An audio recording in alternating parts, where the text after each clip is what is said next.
Это программа «Салям». Мы продолжаем говорить о важном. Сегодня Всемирный день борьбы с ожирением. Мы решили тут усилиться компанией специалиста по коррекции пищевого поведения, чтобы вместе побороться с лишним весом.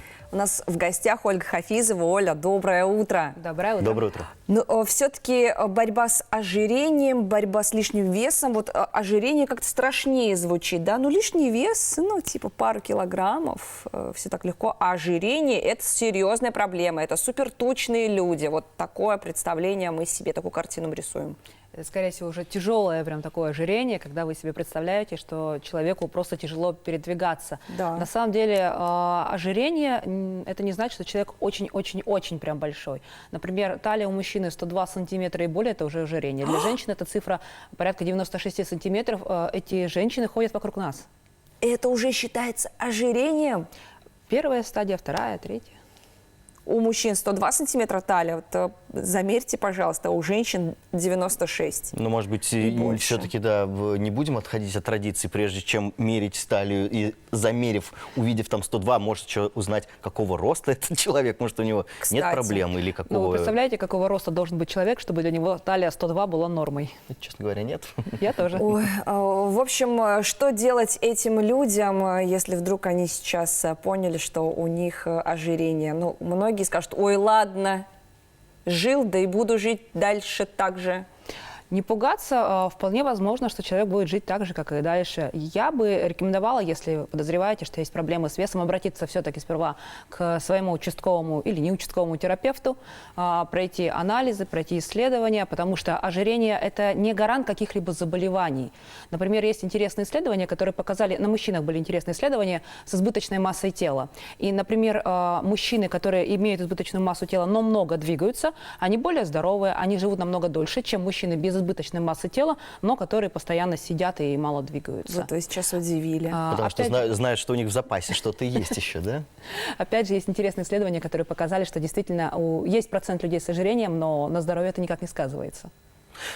Есть вопрос о том, ну, ладно, хорошо, это личная проблема каждого, или в чем, собственно, такая глобальная проблема? В 2023 году планировали ожирение внести в список социально значимых заболеваний. Так. С чем это связано? Дело в том, что лечение ожирения и последствия ожирения достаточно сильно бьет по экономике. Ну, мы тут будем реалистами, да, если правительство уже бьет в колокола, если у нас в этом году ввели программы для детей и подростков для профилактики лечения ожирения, ну, навряд ли правительство заботится о том, чтобы мы были красивыми и подтянутыми. Скорее всего, подоплека все-таки другая. Это экономическая подоплека. Огромное количество денег тратится на то, чтобы помочь людям справиться с последствиями ожирения. Очень много приходится людям брать больничных, потому что, опять же, есть болезни, ассоциированные именно с ожирением. И есть различные исследования, опять же, есть мировая статистика, есть российская статистика. И если вы ее посмотрите, то увидите, что огромные суммы денег тратятся именно в этом направлении. Ожирение – это дорого. Это дорого, поэтому и для личного бюджета тоже. Задача правительства – снизить эти траты. Слушай, ну если раньше, да, это подавалось как вопрос личный достаточно, то теперь мы понимаем, что даже ответственный гражданин должен следить за весом и своим здоровьем для того, чтобы снизить нагрузку на государство. Интересная формулировка. Я, как психолог, старалась бы ее избегать для того, чтобы все-таки не стигматизировать людей с лишним весом. Потому что, к сожалению, не всегда люди с избыточной массой тела, с ожирением могут стать вот этими вот стройными ланями. Чаще всего это практически невозможно. У нас, например, очень четкий критерий, очень четкая вещь, по которой мы можем определить, что человек через 5 лет будет весить больше, чем сейчас. Диета.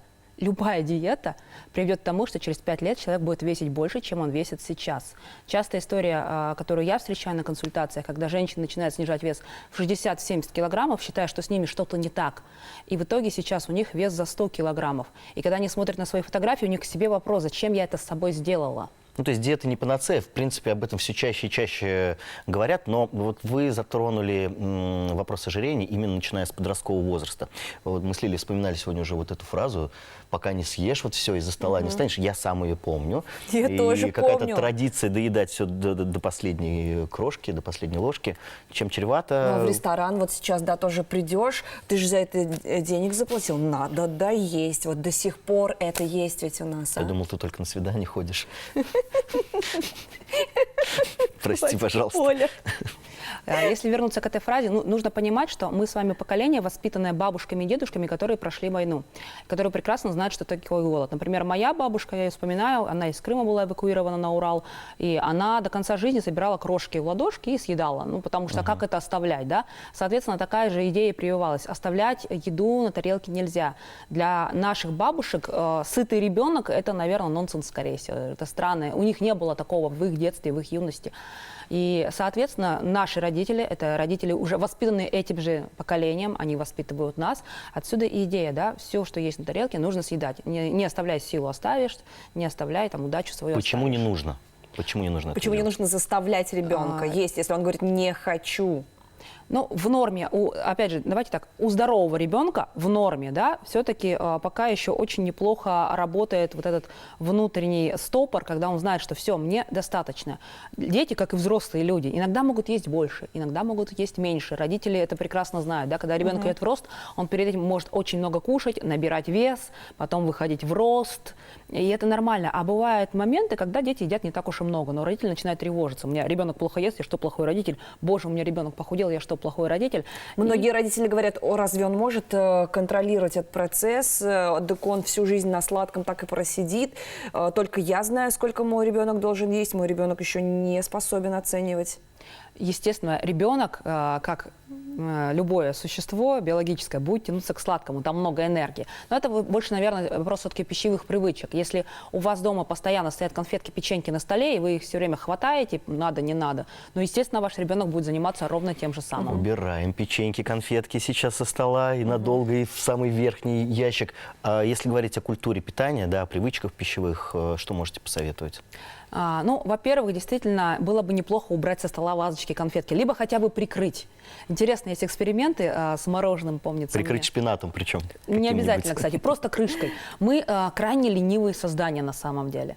Нам лень открывать крышку, чтобы лезть за вкусняшкой. И, например, мороженое, одинаковое мороженое, холодильник без крышки, но холодильник с крышкой, вот без крышки, вы продадите мороженое очень быстро, в течение дня, скорее всего. Будет у вас там крышка, у вас мороженое так и останется стоять, и холодильники будут стоять рядом, но людям будет лень открыть это все. С крышечками точно так же работает. Можно, правда, убрать в шкафчик какой-то. То есть, если у вас еще нет нарушенного пищевого поведения, нет расстройства пищевого поведения, то с вами это вполне себе сработает. Если вы приучаете ребенка питаться определенным образом, например, у вас много овощей в рационе, много фруктов в рационе, он эту привычку пронесет через всю свою жизнь. Что мы можем сказать людям, у которых есть ожирение? Вот первая стадия, как мы сказали, женщины 92 сантиметра в талии, у мужчины 102, да? 96. 96 тупо.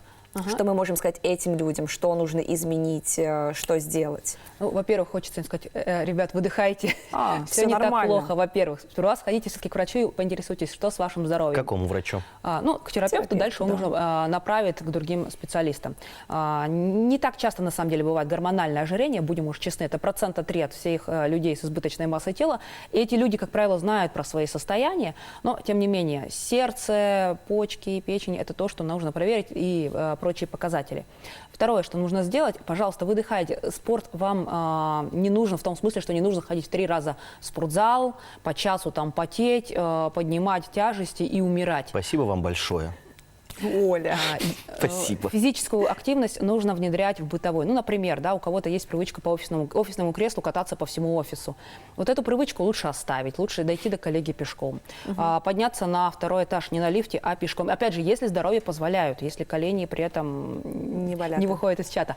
Да, то есть вот такие моменты, вот их лучше вводить в бытовую жизнь. А заниматься спортом, скорее всего, вы это бросите, потому что туда, обратно, позаниматься 2-3 часа в день.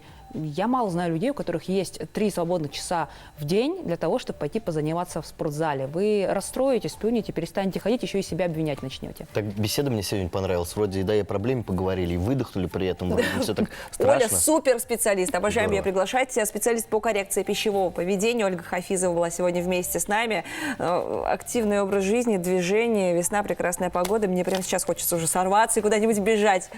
Да, вроде бы, казалось бы, абсолютно простые вещи. Давайте просто о них не будем забывать. Это программа «Салям» всегда о самом важном здесь у нас в эфире.